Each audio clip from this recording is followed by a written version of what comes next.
আমি যখন মানে আর কি সবকিছু একটু একটু বুঝি, আমার আব্বা মা অনেক গরিব ছিল, আমরা 5টা ভাই বোন ছিলাম, আমার কেউরই লেখাপড়া করায়নি, আমরা সব মূর্খ। তে আমার আব্বা দিন কামাই করতো, দেখা গেত কি জাম করে পেটের ভাত দিতে পারতো না। কতদিন দেখা গেছে যে মিষ্টি আলু আছে না, মিষ্টি আলু সকালে সিদ্ধ করে দিত, মানে তো 4-5টা, বেশি আমার ভাগে পড়তো না।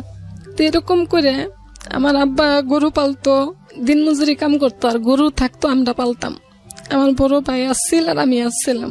তো দেখা গেছে কি যে সকালে আমরা যে আলু খাইতাম, গরু নিয়ে বাড়ায় যেতাম, 3টা-4টা করে গরু দিত, আমিও নিতাম, আমার বড় ভাই নিত। আর যে 3টা ভাই বোন আসলে ছোট ছোট ছিল, আমরা 2 ভাই বোন বড়। তো ওই আলু খাইয়ে বাড়ায় যেতাম, মাঠে গরু টরু হাসার দিয়ে ওই কি করতাম, খড়ি কুড়িতাম, খড়ি কুড়ি ওই ফাঁকে ওই হিন্দু বাড়ি আসছিল, হিন্দু বাড়িতে দিতাম। তখন কি করতো, ওই কতটি মুড়ি আর একটু গুড় দিত হিন্দু বাড়ি থেকে। তো ওই খাইয়ে পানি খাইয়ে ওই গরুর কাছে যাইতাম। গরু কতদিন পেট ভরতো, কতদিন ভরতো না। রাইতে আব্বা কি করতো, বাতি না যায় গরুর গলে যায়, গরু দেখতো গরু পেট ভরছে না। যেদিন গরু পেট ভরতো ওই দিন আম করে কিছু কইতো না, ভাত দিত। আর যেদিন গরুর না পেট ভরতো ওই দিন আঙ্গুর ভাত দিত না। যে আমরা জীবনে অনেক কষ্ট করছি। এরকম করতে করতে যখন আমার বয়স মনে করেন 10 হয়েছে, মধ্যে আমার বিয়ে আহে, তখন আমার আব্বা বলে যে আমি গরিব মানুষ, আমার মেয়ে আমার মতো দেখে দিম। কিন্তু ওর বাপের বাড়িতে অনেক জমিন আসছিল, আমার আব্বা বললো যে না, আমি অত ধনী বাড়ি আমি মেয়ে দিম না। আপনার বয়স কত যখন বিয়ের কথা হচ্ছে? তখন আমার 10 বছর বয়স, আমার শুধু একটা প্যান্ট পরনে আমার বিয়ে হয়েছে। আচ্ছা। আমার নানি শাশুড়ি আমাদের দেখে আমার অনেক পছন্দ করছে, পরে আমার বিয়ে হয়, আমার কাবিন করে রাখে। তখন ওনার বাপের বয়স 25-এর উপরে মনে হয় হোক। আচ্ছা। পরে কাবিন করে রাখলে 1 বছর আমার বাড়িতে আমি থাকি। 1 বছর পরে আমার উঠায় নেয়। নেওয়ার পরে স্বামী বিয়ের দিন তো নেই, মনে করেন যে বোঝা গেছে যে উনি ভালো না। ছোট আসছিলাম ঠিকই, কিন্তু আমি বুঝতে পারছি যে হে ভালো না। আচ্ছা। আমার দাদা বাইসা আসছিল, আমার আম্মা এখনো আছে, আমার আব্বাও এখন আছে, আমার দাদি এখন আছে, আমার দাদা মারা গেছে। আমার দাদাই কি করতো, আমার উঠাই নেওয়ার পরে ওই জ্বালা যন্ত্রণা যখন শুনছে, আমার এরকম জ্বালা খাইতে দেয় না, তারপরে হে সংসার বুঝে না, হে বউ চিনত না, ওই শিয়াল কুত্তার মতন ওই যে একটা সংসার যে কি জিনিস এটা উনি বুঝতো না। এরকম করে আমার দাদাই আমারে নিয়ে নিয়ে আটকে দিত বাড়ি, যে না আমার নাতি না তোমার কাছে দিম না। ওই দাদার পায়ে ধরে মাপ চাইতো, ওই ক্ষমা কইতো, যে না আমি এরকম ভুল আর করবো না, আমি এখন ভালো হয়ে যাম গা। ওই আবার নিয়ে গেলে দেখা গেছে যে ওই মারামারি ধরাধরি করতো। ওই খাওয়ানোর মানে খাওয়ার কষ্টটাই আমার বেশি আছে। ওই যদি 1 সপ্তাহ ওই বাড়িতে থাকছি, 15 দিন এসে আমার বাপের বাড়িতে থাকছি। এরকম করে করে আমার 3টে মেয়ে হয়েছে। আমার 3টে মেয়ে হওয়ার পরে আমার শাশুড়ি আমার 2 চোখকেও দেখতে পারতো না। আচ্ছা। মানে আমার ভাসুরের 3টা ছেলে হয়েছে, আমার 3টে মেয়ে হয়েছে। তো এরকম করতে করতে আমার এমন অত্যাচার করতো যে খেতা সিলাই কন, হাঁস মুরগি পালা কন, ছাগল পালা কন, এই যে মানুষে মরিচের টাল দাম গো দেশে 10 টাকা বস্তা মরিচ তোলা কন, মানুষের কাজ করা কন, আমি সব করছি আমার জীবনে। কিন্তু আমার সংসার আমি সুখ আনতে পারিনি। এরকম করে আমার এই ছেলেটা পেটে আসলো, আসার পরে গেল গা কোন জানি 7-8 মাস ওনার খবর নাই। পরে 9 মাসের সময়, 8.5 মাসের সময় এই ছেলেটা হইলো। হওয়ার পরে মানে আমার ভয় ছিল যে আমার 3টে মেয়ে হয়েছে, এবারও মেয়েই হবো। পরে আমার নানি শাশুড়ি আমার অনেক বুঝাইতো, জাসমা তোর যদি মেয়ে হয় তুই আমারে দিয়ে দিবি, আর যদি ছেলে হয় তাহলে তোর থাকবো। তো আমার এই ছেলেটা যেদিন হয়েছে, হইলে আরে 2 মাস পরে ওর বাবা এসছে। ও হয়েছে নভেম্বর মাসে প্রথম রোজার দিন। এইটা আমার অভাব, এত কষ্ট। আমার ওই বড় মেয়েটা তখন ক্লাস 2-তে পড়ে। মানে একটাই ইচ্ছা ছিল যে আমি মূর্খ, আমার যে কষ্ট, আমার পোলাপান যেন এরকম মূর্খ না হয়, আমি এইভাবে চলবো। আমার ওই মেয়েটা ক্লাস 2-এ পড়ে। ওই মেয়ে কি করতো, স্কুল তো নাইসে ওই পেঁপে গাছ কাটছি, পেঁপে ধরছে, ওই পেঁপে বাজারে বিক্রি করছে। ওই কেরাসিন তেল, লবণ যা যা লাগে আমার আইনে এনে দিত। ওই মেয়েটা সবকিছু করে দিত। তারপর ওর স্কুল তো নিয়ে কিছু চাউল দিত। এলিদা আমরা কোন রকম করে চলতাম। চলতে চলতে জমা জমিন এমন অবস্থা হইল যে ওর বাপ চাচা যেটা সবাই মিলে জুত জমি সব বেচছে ঠেচছে, দাদা বাইসে বাপ বাইসে থাকতেই ছেলেরা জমিন বেচে লাইলো বাপেরে, মানে অজ্ঞান অবস্থা করে লাইলার। আমি পরে বললাম যে সবারই তো যাই কিছু হোক আসছে, কিন্তু আমার তো স্বামী ভালো না, আমার তো কিছু নাই, কিন্তু আমার যে 3টে পোলাপান আছে, আমি এই পোলাপান নিয়ে কই যাব, আমার আব্বা মারও কিছু নেই। তখনকে গ্রামের মাতাব্বর করে যায় কইলাম, কর পরে আমারে মানে বাড়ির জন্য 33% জমিন ওর দাদার কাছ তো নে, ওর আব্বার নামে নেখে নিয়ে দিল। পরে ওই 33% জমিন নেখে দিল, দেওয়ার পরে তখন আর বুঝি নেই যে হের নামে থাকলে কি হবো আর আমার নামে থাকলে কি হবো। স্বামীর নামে থাকলে তো আমারই থাকলো, আর আমার হের মানেই তো আমার পোলাপান পাবো, সবাই তো থাকবো। হের নামে দেওয়ার পরে আমার নানা শ্বশুরে বললো কি, জাসমা তুমি একটা জিনিস ভুল করলা, কি যে তোর যে স্বামী, তুই এই জমিন হের নামে সবকিছু করে দিলি, তুই তোর নামে 2জনের নামে নিতি। তা আমি বললাম যে হের বাবার জমিন আমার নামে নিলে কিরকম দেখা যাব, তো থাক, হের নাম আর আমার নাম পার্থক্য নাই কে। তো করার পরে আমার নানা শ্বশুর জিনিসটা আসলে অনেক চিন্তিত হইলো আমার কথাটি শুনে।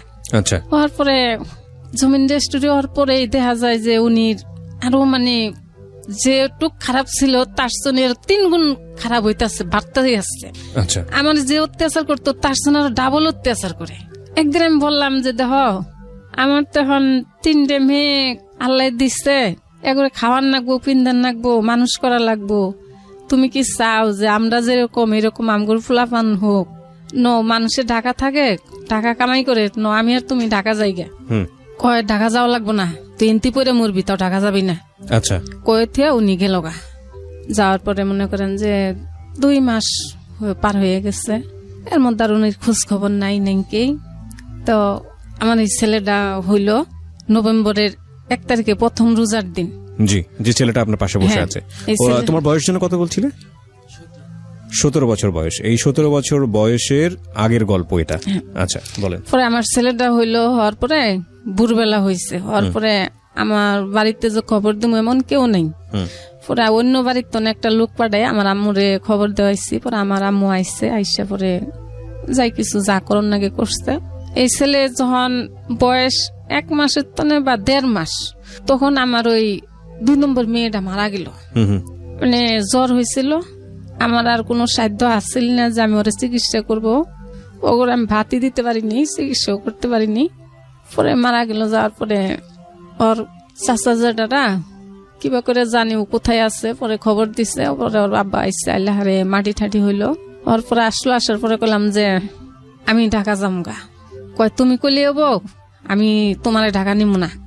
আমি কই তোমার কিছু করা লাগবো না, খালি আমার তুমি ঢাকা নিয়ে থিও। পরে ওর আব্বার হাতে নিয়ে আমি ঢাকা আইসি, পোলাপান 3টাই নিয়ে এসছি। নিয়ে এসে ওই একদিন রিক্সা নিয়ে বাড়ায়। আপনি এসে কোথায় উঠলেন, থাকলেন কোথায়? করাইল বস্তিতে উঠলাম। ওরা বুঝলে একদিন রিক্সা চালায়, 1 সপ্তাহ রিক্সা চালায় না, ওই সারাদিন তাস খেলে। তা আমি কি করলাম, ওই পাশের বাড়ির মহিলারা মাটি কাটতে যায়, তখন আমি খুবই সুন্দর ছিলাম, আমার স্বাস্থ্য অনেক ভালো ছিল।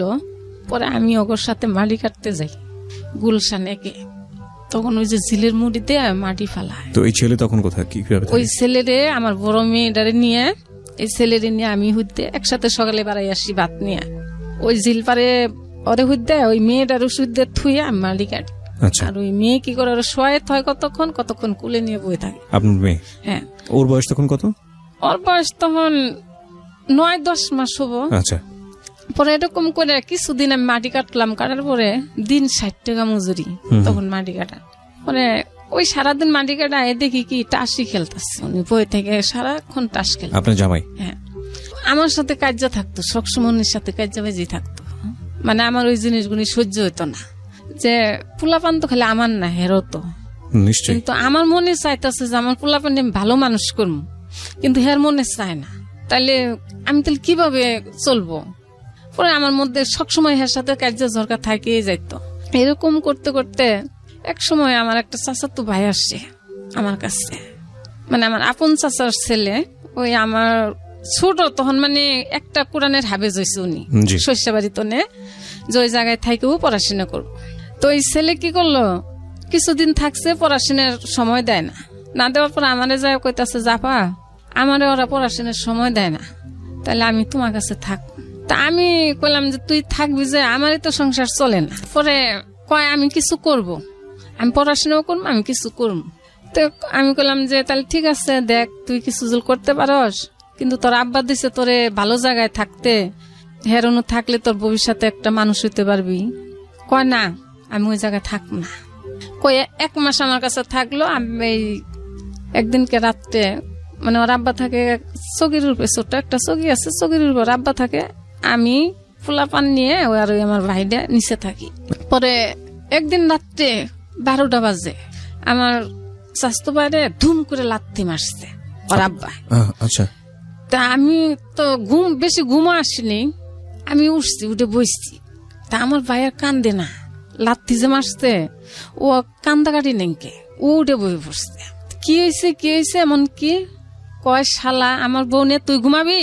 ওহো, মানে ছোট বাচ্চা, অনেক ছোট, এই যে সেদিন বিয়ে করলো ছেলেটা। আচ্ছা। কয় আমার বউ নিয়ে শালা তুই ঘুমাবি? শালা আমার বউ আমার কাছে থাকে না, তোর বলকে থাকে। একই ঘরের মধ্যে? হ্যাঁ, এক ঘরের মধ্যে। পোয়াইলো একটু ফর্সা হয়েছে, উনি আবার 5 ওয়াক্ত নামাজ পড়ে, আমার ছোট ভাইটা, মানে কোরআন পড়ে তো, হাফিজি মাদ্রাসার ছাত্র। তো উনি কি করছে, ভোর 5টা বাজে উঠে নামাজ পড়তে গেছে। আমি সকালে উঠে রান্তাছি, আমিও কামে যামগা, দেখা যায় 8টা বেজে যাবো, আর আহে না। কিরে ও 8টা বেজে গেল, আহে না কেন দিকে? তো আমি ভাত বাইরে বাটির মধ্যে রেডি করে, মানে আমার মনটা যেন কিরকম খালি দাপাইতেছে যে কি হইলো। এইরকম করতে করতে দেখি যে 2 জনে ওরে ধরে নিয়ে এসছে, নাক দিয়ে রক্ত পড়তেছে, মানে ওর বাপে মানুষ দিয়ে মারাইছে এরকম করে। পরে ওর বাপ গর্তনে গেল, যাওয়ার পরে আমি তখন আসলে ঢাকা শহরে কিছু চিনি না। যাওয়ার পরে আমি আর ডাক্তারের কাছে নিতে পারি না, কই নিম, এরে কই ওরে কই যে কি করবো, ওর জ্ঞান ফিরে নেই, মানে অজ্ঞানী আসছে আমার ছোট ভাইটা। পানি ঢালতে ঢালতে ঢালতে ঢালতে এত ওর জ্ঞান ফিরে না। পরে ঘরে হুয়াইয়ে, তখন তার কেরো কাছে মোবাইল নেই, আমার কাছে মোবাইল নেই। আমি দোকানে গেছি, যে আমার আব্বারে ফোন দিছি, আমার কাকা ওই জায়গায় আছে। যখন আমার কাকা ওই জায়গায় আছে, তখন আমার আরেকটু মানে মন দুর্বল হইতে আসছে, যে তাহলে হেরাতলি শুনছে। তারপর আমার আব্বা কাকা সব এক জায়গায় আছে। এর মধ্যে আমি ফোন দিছি, আমার আব্বা কাছে তোমার কাকার সাথে কথা কো। পরে কাকার সাথে আমি কথা বললাম, কয় মা কি হয়েছে? আমি কই কাকা এই ঘটনা, তোমরা যদি ওরে দেখতে আসলো, আসার পরে যখন ওরা ঘরে ঢুকছে, তখন আমার ভাইটার জ্ঞান ফিরছে। তা আমার আইসে বলতেছে যে তুমি কি ডাক্তার খানায় নিতে পারছিল না? আমি কই আমি তো ডাক্তারখানা চিনি না, আর আমার কাছে কোনো টাকা পয়সাও নাই। পরে আমার কাকা এসে, আমার আব্বা এসে ওরে তাড়াতাড়ি করে মেডিকেলে নিয়ে গেছে, নিয়ে যায় মুখ ঠুকে যেন ছুলে টুলে গেছিল, ব্যান্ডেজ ট্যান্ডেজ করে নিয়ে এলো। রাইতে পরে বাড়িওয়ালা করে ডাক দিয়ে নিয়ে বসলো যে এটা এখন কি করা যায়।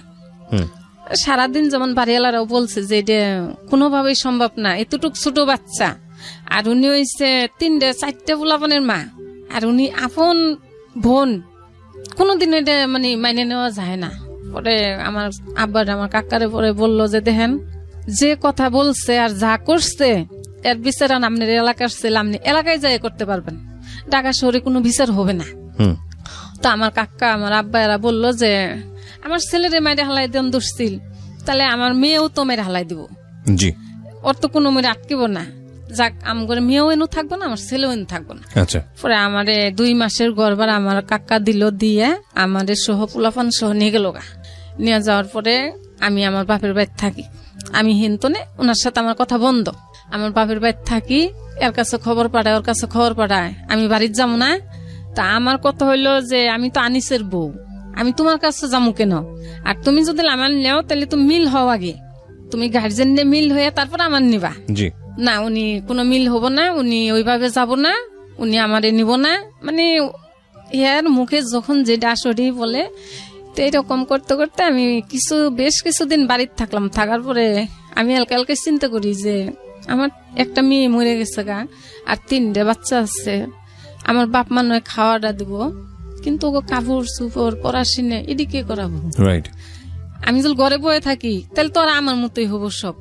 একদিন আমি ভোর 5টা বাজে উঠছি, ওটা আমার আম্মা কিছু টাকা রাখছিল এক জায়গায়, আমি দেখছি।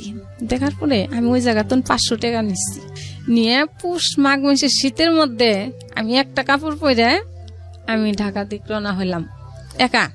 আমার দাদিরে কই আসলাম। তখন ছেলে মেয়েগুলো কি আপনার সঙ্গে ছিল না? আমি বাড়িতে আমার আব্বা মার কাছে রেখে আইলাম। আচ্ছা, মানে পোলা পান ফেলাই ঠেলাই থুয়ে আমি খালি একা এসে পড়লাম ঢাকা। আচ্ছা, ওই সময়টাতে আপনার জামাই কি ঢাকাতেই থাকতো? হ্যাঁ, উনি ঢাকায় থাকতো। কি করতো উনি? উনি ওই যে মাঝে মাঝে রিক্সা চালাইতো। মাঝে মাঝে রিক্সা চালাতো। আচ্ছা। পরে ঢাকা আসলাম, আমার ভাই, আমার ছোট ভাই আমার সমানে মানে ই করতেছে, বিছাইতেছে ওরা।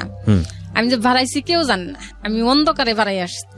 বাড়াই আসি আর মানে চোখের পানি ধরে রাখতে পারতাছি না যে আমি কিভাবে কোথায় যাব।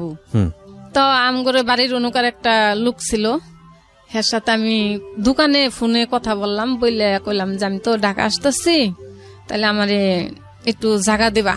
জি। উনি আমার বললো যে তুমি আসো, তোমারে আমি দেখুন। পরে আসলাম, আইসা আমি টিভি গেট, ওই যে মসজিদ পাড়া, মহাখালী মসজিদ পাড়া অন্য একটা বস্তি আছে 7 তলার, ওই বস্তিতে উঠলাম। ওঠার পরে আমার উনি একটা কাজের লোক ঠিক করে দিল, 5 জন মানুষের পাক আমারে নিয়ে দিল, মেসে রান্দা। তো আমি ওই সকালে আইনে আমার দিয়ে যাইতো, আবার দুপুরে নিয়ে যাইতো, আবার বিকেলে দিয়ে যাইতো, আবার নিয়ে যাইতো। এরকম করে ওই বেটি আমারে উপকার করতো। আচ্ছা। তো এরকম করে কাম করলাম 1 মাস। করার পরে দেখা গেল পরের মাসে আমার 20-25 জন লোক হইলো আমার। বাহ। তো আমি কাজ করি, কাজ করতে করতে একদিন আমার হঠাৎ করে রাস্তার মধ্যে 4-5 জন পোলাপান নিয়ে আমার আটকাইলো। আপনার জামাই? হ্যাঁ, আটকাইছে। মানে উনি রিক্সা চালাইতে, আমি দোকানে গেছিলাম, আমারে দেখছে, তা আমার আটকাইছে। আটকানোর পরে যখন আমার বেশি চাপ সৃষ্টি করছে, আমি তখন বলছি যে আমি চিনি না, আমার চিনতে গেলে আমার বাড়িতে যাও, আমার বাবা মা যেদিন আমার বলবো আমি ওই দিন যাম, এর আগে আমি যাব না। উনি আমার বলতেছে যে তুই আমার বউ, আমি তোরে এখন ইচ্ছা করলে আমি ওটাই নিয়ে যাম গা, যে তুই যদি আমার পারস্তে নিয়ে যা, আমি যাব না। তো যখন আমার শেষ রিক্সা উড়ান ধরছে, তখন ওই যে আমি যেই মেসটাতে কাজ করতাম, ওই মেসের মানে ওই যে পাবলিক হলের মেস আছে মহাখালী, ওই মেসে আমি কাজ করতাম। ওরা মানে দেখছিল, আমি দোকানে গেছি যে আইতাছি, যে ওরা দেখছে, একজনে দেখে যখন আমার আটকাইছে, তখন উনি যায় আবার হ্যাঁ বলছে, চাকরে আমি কাজ করি, তাগর বলছে যে এই ঘটনা। পরে ওরা বাড়াই গেছে, যাওয়ার পরে কি হয়েছে এই হয়েছে। পরে তখন কয় শালা, তোর বউ হইলে তোর বাড়িঘর নাই, তোর রাস্তার মধ্যে বইছে, তোর বউ যদি হয় তুই ঢাকা শহর তোর বাসা বাড়ি নাই, তুই হেনু যা, তুই এনুকে রাস্তার মধ্যে কে কয়ে মানে ওরে মায়েরও দিছে কিছু, দেওয়ার পরে গেছে গা। যাওয়ার পরে আমি কাজ করি, করতে করতে 2-4 দিন পর পরে আমার সাথে বিরক্ত করে, করতে করতে একদিন পোলাপানের আমি বললাম যে 7 তলার পোলাপানের বললাম যে আমি এরকম 3টা পোলাপান নিয়ে আমি কাজ করে পোলাপান চালাইতেছি, কিন্তু আমার এই লোকটা আমার অনেক অত্যাচার করে, আমি কাজ করতে পারতেছি না। পরে কইলো যে কোন লোক আমার দেখাই দিন। তা আমি দেখাইছিলাম। পরে সেদিন তো না আমার পিছে তো উনি মানে একটু কাইটা পড়তেছে, তো কাইটা পড়তেছে। তো আমার ইচ্ছা ছিল যে আমি জীবনে নিজের পায়ে একটু দাঁড়ামু, উনিও কামাই করব, আমার যেহেতু বাড়ি ঘর আছে, 3টা পোলাপান আছে, সুন্দর মতন একটা সংসার করে খাম গেল। যার পরে আমার পিস্তন আস্তে আস্তে কাটা পড়লো। পড়ার পরে কিছুদিন পরে আমি শুনতেছি যে উনি বিয়ে করছে।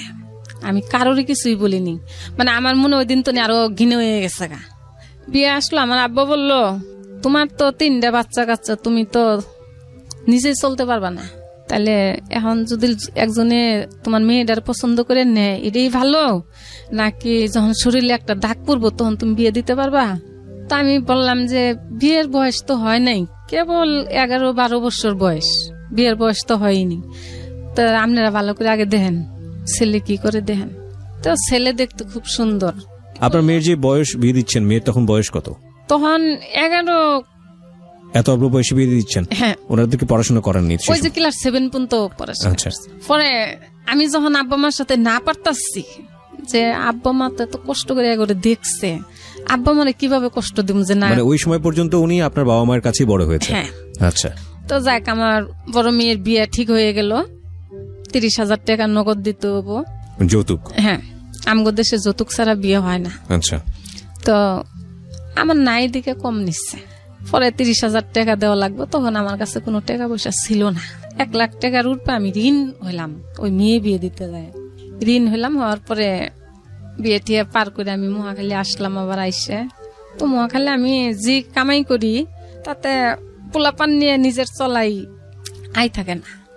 পরে উন্তনে আমি মিরপুরে আসলাম 12 নম্বর মহাখালীতনে 12 নম্বর আসলাম। আমাদের এলাকার একটা লোক ছিল, হের কাছে আসলাম। আইসে হের কাছে আমি থাকবো, তো 1 মাস হের কাছে থাকলাম। আমি 1 মাস থাকার পরে হেগর যে পরিবেশ, হের 2টা মেয়ে ছিল, একটা ছেলে ছিল। তো হের মেয়ে ছেলে অনেক মানে বিচ্ছিরি আছিল, ভালো ছিল না। বিশ্রী বলতে মানে কি পরিবেশটা ভালো ছিল না, তাই তো? ভালো ছিল না, মানে ওরা সব দিক দিয়ে নোংরা ছিল। পরে আমি ওর কাছ থেকে সরে গেলাম। যাওয়ার পরে একটা মহিলার সাথে আমার মতোই কাজ করে, এর সাথে আমি থাকবো।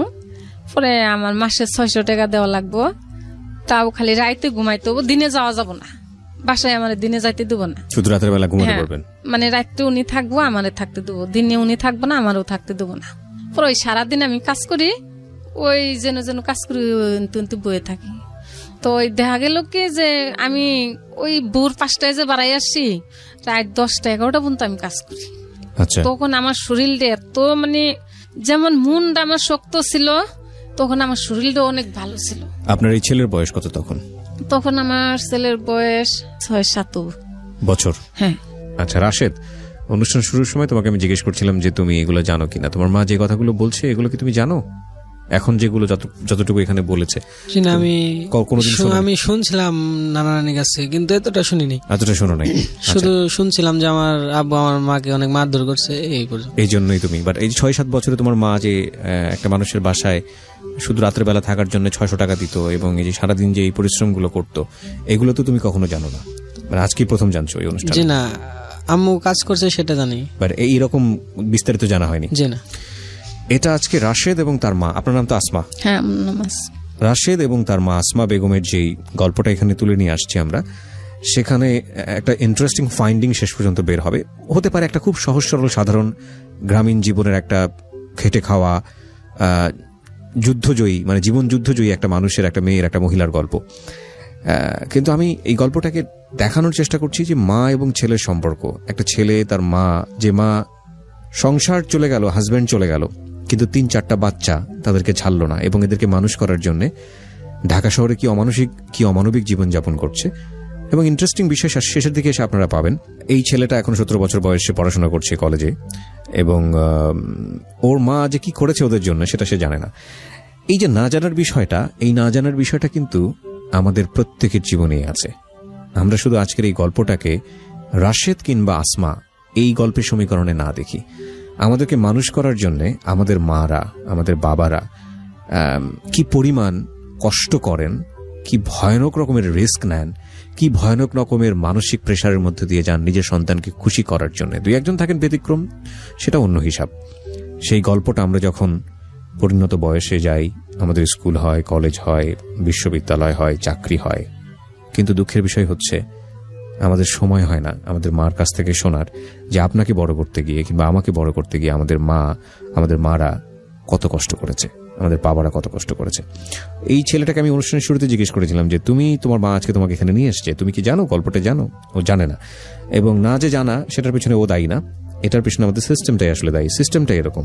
আমরা একটু সামনের দিকে আরেকটু আগাই, আমরা জানি না এই গল্পটা কোথায় গিয়ে দাঁড়াবে এবং শেষ কোথায় কি হতে পারে। আর আপনাদের সবাইকে বলছি, আপনারা যদি এই অনুষ্ঠানে অংশগ্রহণ করতে চান, গল্প যে কোনো রকমের হতে পারে, এটা একটা খুবই ওপেন প্ল্যাটফর্ম, এবং সেজন্য আপনাকে যেটা করতে হবে, আমাদেরকে ফোন করতে হবে। আমাদের ফোন নাম্বারটি হচ্ছে 09611904 আমি আবারও বলছি 09611904 এখানে ফোন করার পরে আপনি আপনার নাম এবং সেল নাম্বারটি স্পষ্ট করে বলবেন, এবং তারপর যে ডিরেকশনটা আপনি পাবেন সেই অনুসারে আপনি আপনার গল্পটি রেকর্ড করবেন। জি, আমরা আসমা বেগম আন্টি বলি আপনাকে। যেখানে আমরা ছিলাম সারা রাত 10টা পর্যন্ত আপনি বাইরে মানুষের বাসায় কাজ করতেন।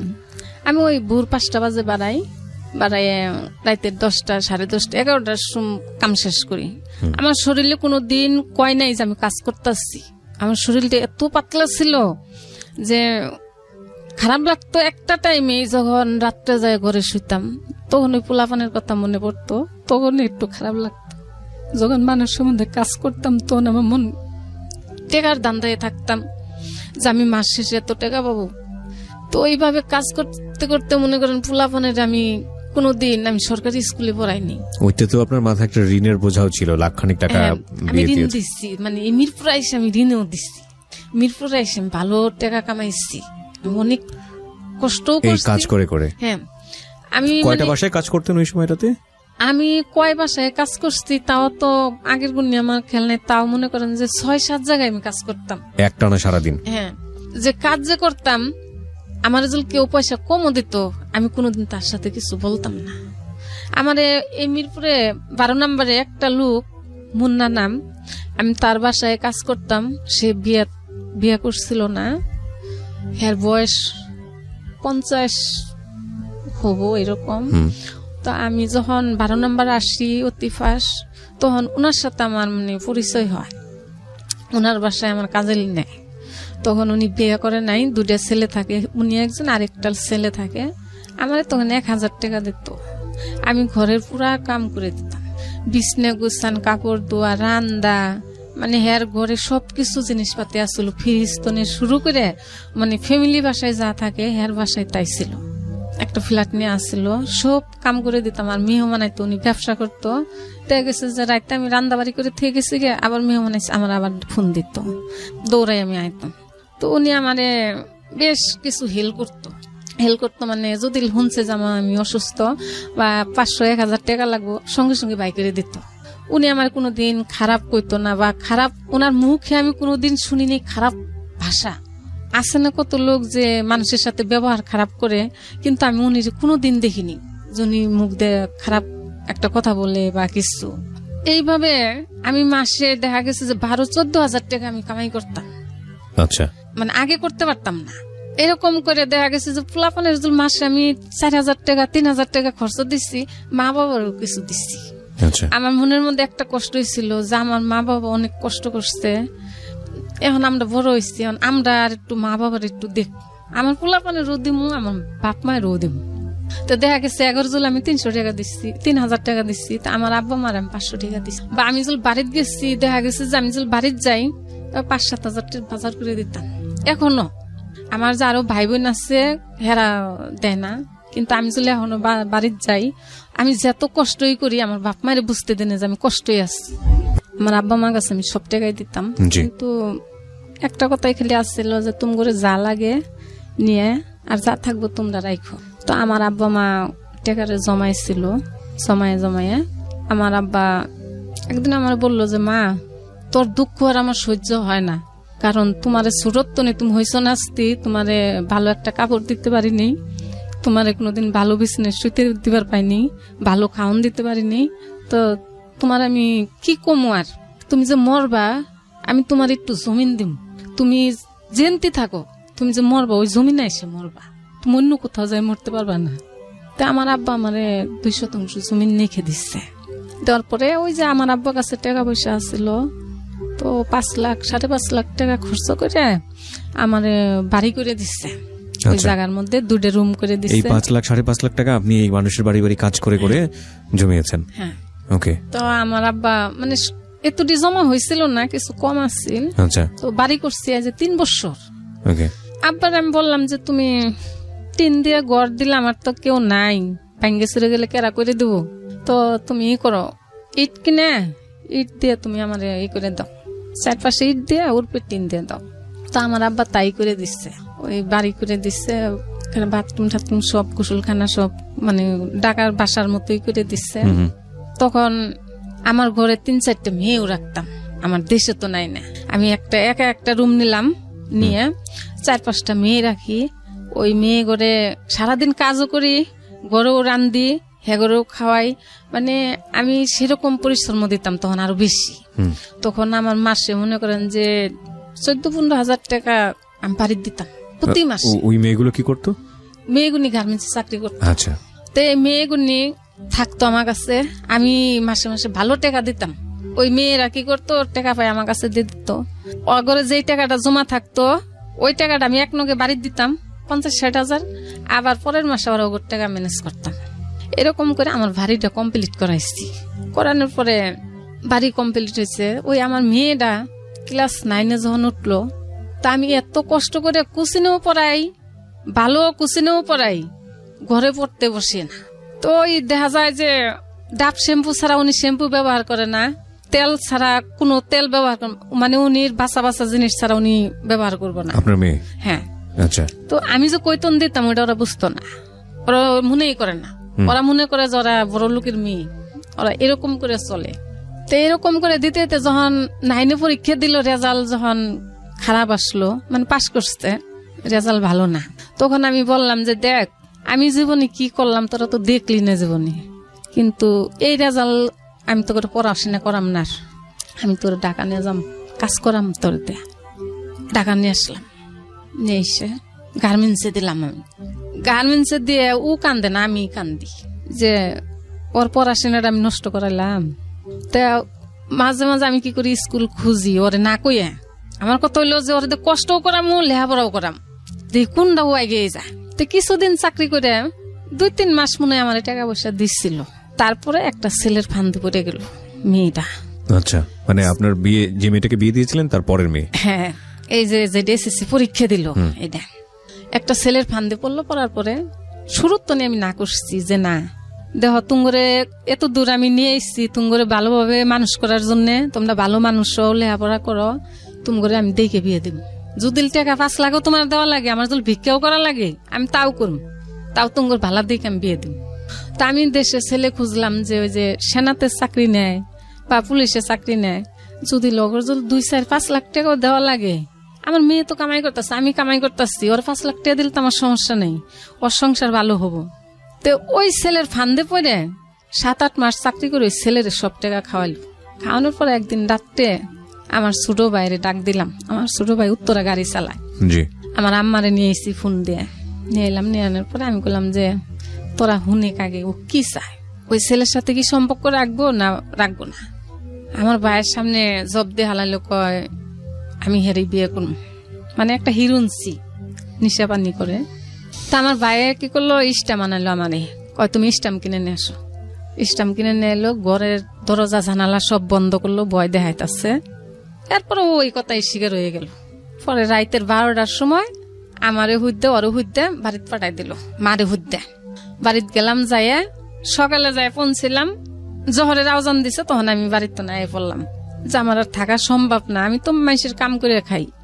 আমি আইসা সাবার পর্যন্ত আসিনি, যখন আমি নবীনগর আইসি তখন আমার বাড়ির তনে ফোন দিছে, কয় মায়া নাইকা। আমি আর উঠিয়ে নাই, শরীরে এমন অবস্থা, আমি তো মায়া নাই, এখন ঘুরে তার আমি যাইতে পারতাছি না। আমি বাসায় আসছি, আইসে সারা রাত গেছে, আমি সিকির পেটে কানছি যে পোলাপান স্বামী ছাড়া হইলাম, সবকিছুই করলাম, কিন্তু পোলাপান কন্ট্রোলে রাখতে পারলাম না। বাপ মায়ের টাকা দিলাম, পয়সা দিলাম, কিন্তু বাপ মা আমার পোলাপানটি মানুষ বানাইতে পারলো না। তো এলি দুঃখ করে আমি কান্দিছি। কান্দার পরে অনেকগুলো ডাইমেনশন আছে আজকের এই গল্পের, অনেকগুলো। এবং আমি যাব আপনার কাছে, বিরতিতে যাওয়ার আগে একটু একটা কথা বলতে চাই। ডাইমেনশন গুলো হচ্ছে এরকম যে এই ভদ্রমহিলার জায়গাটা থেকে দেখেন, উনি কোনো কমতি রাখেনি, ওনার যে সামর্থ্য ছিল সেই সামর্থ্যের চূড়ান্ত পর্যায়ে চলে গেছেন। কিন্তু সন্তানের জায়গাটা থেকে বাবা মা খুবই খুবই খুবই গুরুত্বপূর্ণ, সেটা যেই পরিবারে সে মানুষ হোক না কেন। এবং একজনকে যদি পায়, ধরুন মা যে দায়িত্বটা পালন করেছে, বাবাও যদি সে দায়িত্বটা পালন করতো, তাহলে হয়তো এই মেয়েটির ক্ষেত্রে ঘটনাটা এরকম ঘটতো না। সেটা সন্তানের জন্য একেবারেই বেসিক নিড। কি বলবেন, এখানে ভদ্রমহিলাকে দোষ দেওয়ার কিছু নাই, মেয়েটাকে দোষ দেওয়ার কিছু নাই, কারণ মেয়ের যে বয়স বা এই ছেলেটার যে বয়স, সেই বয়স থেকে বাবা মার এই কষ্টটা বোঝাটা সম্ভব না, আসলেই সম্ভব না। আমরা কেবলমাত্র যে বয়সে থাকি সেই বয়সটাকেই বুঝি, যে বয়সটা অতিক্রম করে এসেছি সেই বয়সটাকে বুঝি, কিন্তু এর পরের বয়সের যে অভিজ্ঞতাটা কি সেটা আমরা সেই বয়সে বুঝি না, বা প্রকৃতি আমাদেরকে সেটা বুঝতে দেয় না। সুতরাং ওই মেয়েটি যদি বুঝতো যে তার মা আসলে কতটা কষ্ট করেছে তাদেরকে মানুষ করার জন্য, তাহলে হয়তো এত বড় একটা সিদ্ধান্ত সে নিতে পারতো না। খুব কঠিন আসলে। হ্যাঁ, কি হলো? পরের দিন সারাদিন আমি আর কাজে যাইনি, না যাই ওর যেন যেন বান্ধবী আছে, সব জায়গায় ঘুরছি। ঘুরতে ঘুরতে আমার বড় মেয়ে আছিল সাবান, ওরে ফোন দিয়ে আনছি, আইনে ওরে নিয়ে খুঁজছি। খুঁজতে খুঁজতে না কোথাও পাইনি। যখন আসরের আজান দিছে তখন ওর একটা বান্ধবী আসছে, 11 নম্বর বাজারের জায়গা থাকে। তাই কইতাছে, কয় আন্টি আপনি একটু আমাকে বাসায় যাবেন? কে? কয় দরকার আছে। তা আমার মেয়ে কইতাছে, কয় মা মায়া ওগো বাসায় আসছে। বড় মেয়ে কি মানে তখন আপনার সঙ্গে? মানে আমি ওরে ফোন করে নিয়ে এসেছি অশান্তির জন্য। পরে যাইতে যাইতে মাগরিবের আজান পড়ে গেলাম। যাই দেখি যে আসলে আছো এই বাসায়। পরে ওই বাসার সবাই মানে বুঝেছে ওরে যে মা তো মা এত কষ্ট করে তোমার মানুষ করছে, কিন্তু মার তোমরা যে অবস্থা করো এটা তো ঠিক না। তুমি তো পড়ার মায়েরও তো এটা করতে পারলাম না, তুমি নিজের মারে যা করতেছ। তো সবাই বুঝে উঠেছে। পরে আমারে কই দিল জরে যেন বাসায় নিয়ে মারেন না। ওরে বাসায় সবার কাছ থেকে কই ঠই নিয়ে এলাম, নিয়ে আহিরে বাসায় এনে ওর কিচ্ছু কইনি। যেমন কালকে বেতন পাবো, এটা আজকের ঘটনা। তো রাইতে আমি বুঝাইলাম যে মা, আমার বাড়িতে এরকম ঘর দরজা দিতেছি, টাকা পয়সার খুব প্রয়োজন, কিছু ঋণ আসছি, বেতন পাই যেন কারোর দেও না, বেতন ঘরে নিয়ে এসো। ও বেতন পাইতো 12-14 হাজার টাকা করে বেতন পাইতো গার্মেন্টসে।